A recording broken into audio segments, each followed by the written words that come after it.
Hoy babae, pag-aralan nyo kung paano tumanggap ng pagkakamali. Na hindi porke kayo yung babae, kayo na palagi yung tama. Puta puro lang naman kayo tamang hinala. Tapos wala namang tumatama sa inyong mga hinala.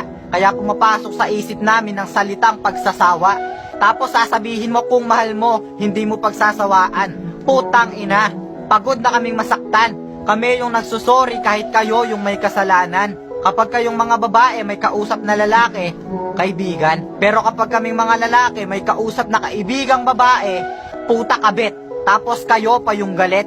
Kayong mga babae, hindi nyo ba naiintindihan yung salitang intindihan? O kailangan ko pang ipaintindi sa inyo para inyong maintindihan na hindi sa lahat ng pagkakataon kami yung may kasalanan dahil nasasaktan kami ng hindi nyo nalalaman. Ang pagmamahal ay hindi laro. Naaabandonahin mo kapag hindi mo na gusto. Lagi mong tandaan na sa bawat pagtalikod mo, may nasasaktan kang tao.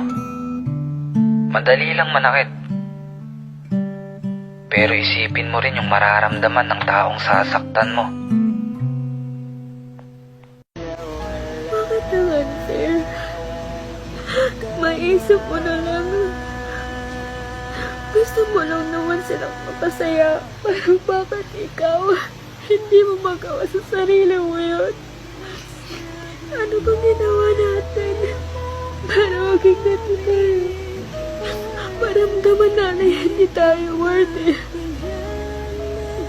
Hindi tayo kaya bigyan ng kahit kunting atensyon, kaya ng pagbibigay natin sa kanila ng napakaraming atensyon at oras. Bakit ganun? Ang unfair naman. Real talk, masaya ba? Na magpakatanga sa taong ang gusto na may iba? Masaya ba? Na pinipilit mo yung kayo tapos pinili niya ay siya? Ano, masaya ba? Na nakikita mo siyang masaya sa piling ng iba? Masakit, di ba? Ganun kakatanga. Na kahit nasasaktan ka na, mas pinili mo pa ding maging pangalawa. Boys, hindi laruan ang damdamin ng mga babae. Hindi sila ginagawang pampalipas oras lang. Tangina, sinanay nyo silang masaya sa tuwing magkausap kayong dalawa. Pinakilig nyo sila sa mga banat nyong hindi naman totoo. Ginulo nyo yung tahimik nilang mundo, tapos kapag na-fall sila sa inyo, plakta, hindi nyo naman kayang masalo. Mga gago, wag nyo na lang ligawan kung bigla nyo rin silang iiwan. Ano to, katuwaan? Na yung damdamin nila bigla nyong paglalaruan? Boys, ito ang tandaan nyo. Huwag kayong gumamit ng damdamin ng ibang tao para lang maging masaya ang inyong mundo.